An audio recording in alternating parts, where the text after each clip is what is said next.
Hi, my name is Gia. And I'm Kamu. And welcome to Healthy Eating Tips. Okay, so on today's story time / advice / what do you want to call it? I don't even know what we have to call it.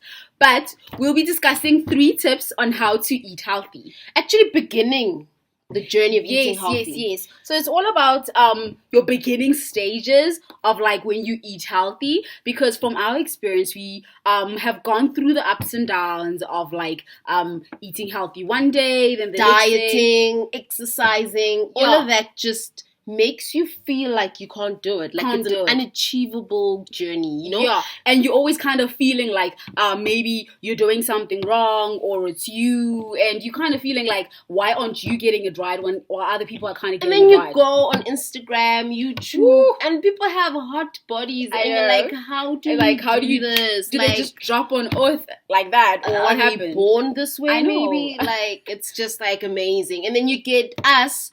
We go up, down, up, down, up, down. If you're that girl, this is for you. Yes, this is for you. If your body type and your healthy eating journey has been one of those that fluctuates, then goes up, whatever. The point of this 3 tips is specifically for those that are kind of struggle on how to be consistent with their healthy eating journey. Okay. So tip number 1. Mindset. Yes, it's all about the mindset. You know, it starts up here. I think with everything in life, without having the right mindset, it starts being a little bit difficult for you to even progress to the next step. So it doesn't matter even if you go to the gym, sign up, and you are just like a real member, and you probably go once, and you have a 2-year contract with Virgin Active or whatever. Like, for instance, for myself, I've always been someone that has always had gym memberships and stuff like that, and it was always about mindset. Waking up is not a problem. Going to the gym is not a problem.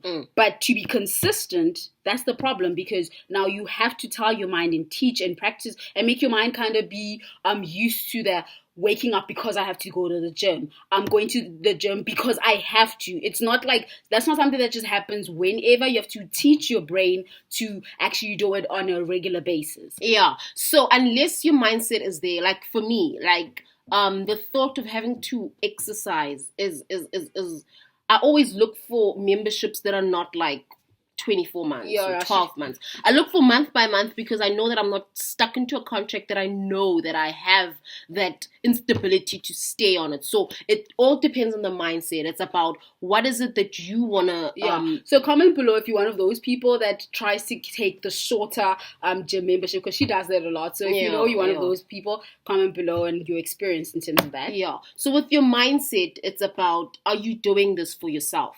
Or are you doing this because you want to look good for somebody else? And you want to have that waist that seems unrealistic? Or you want to do it because that somehow is the perfect girl? So you are the perfect girl. Yes. And if you're the perfect girl, you have to understand that you need to do this for yourself. So in terms of mindset, like she was saying, you have to do it because of what you want and how you feel about yourself, because if there's a main reason as to why you're doing it, your mindset about healthy eating and being active and staying on this journey will be far easier and far simpler because you actually have an active goal. Yes. So anyway, tip number 2. So in terms of tip number 2, it goes hand in hand with tip number 1. Tip number 2 is called setting a goal.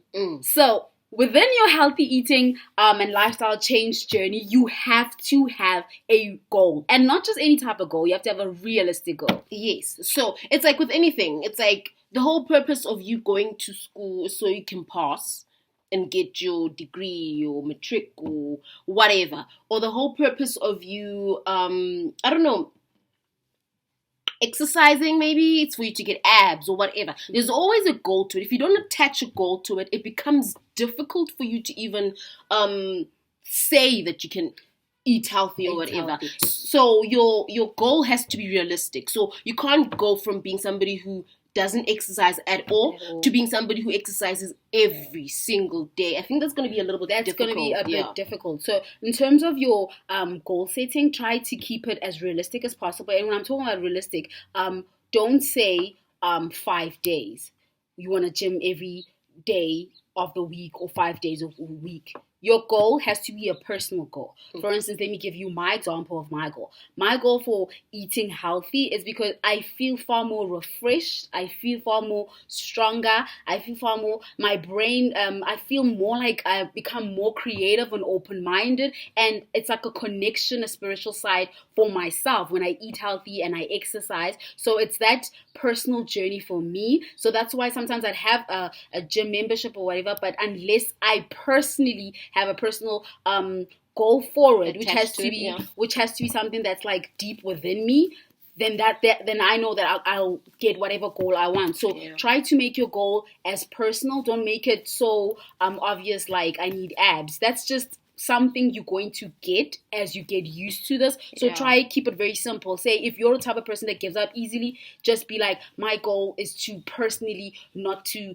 take a habit of consistently not being consistent. So I'm going to try and change my mindset for that. So you see, that's a more personal and realistic goal. It's got nothing to do with just abs. It's got more to do with yourself more than anything else. Yeah. So again, with attaching goals, as she says, she does it more from a personal angle. With me, what makes me maintain that habit is to attach certain things to that goal. For example, if I could say, okay, I have 3 months for my trip to Thailand or whatever, then I know that I have no intention of hiding my body in a foreign land or hiding my body at the beach or whatever. So I attach that goal. And what makes it better is that I don't just say, I want to have a body for this. I start planning for that day. So if I want to go on holiday, at least if I know that the holiday is planned, then the goal is set for that holiday. Sometimes it's not easy to just make it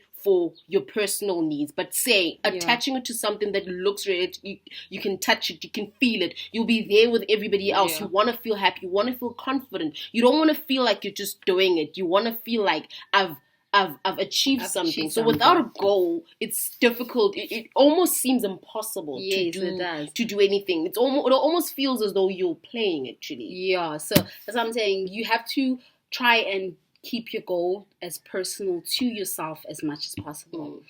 Okay, tip number 3. Yes, the third tip is just have fun. Yeah, that's the main tip. Have fun with it. Because remember, healthy eating and lifestyle change, it's about you. So it's your life. It's not somebody else. This is about you. Yeah. So if you have to enjoy your life, you have to love what you do. It's about you. It's not about anybody else. It's your body. It's your mind. It's your goals, your future, your everything. So you wouldn't want to be doing something that you don't enjoy doing. It's like going out with people you going out to places you don't generally like. If you know that you're not a club person, why are you going to the club? Yes. If you know you're not a golf person, what are you doing at the golf course? If you know you're not adrenaline junkie, what you doing up at some bridge? You know, if those things are not for you, but if those things are fun for you, you do it on a consistent basis. So it should be fun. I feel like if you take out the element of fun, you kind of lose the whole aspect. And so in terms of like for healthy eating, with the product that we kind of use, we love it because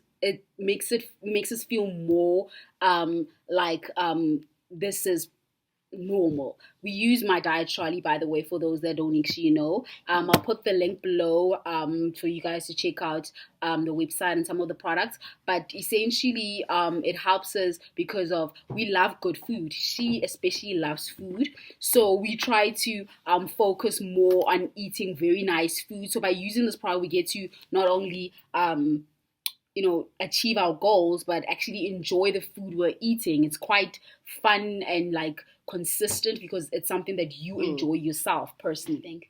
Okay, that's it for today, guys.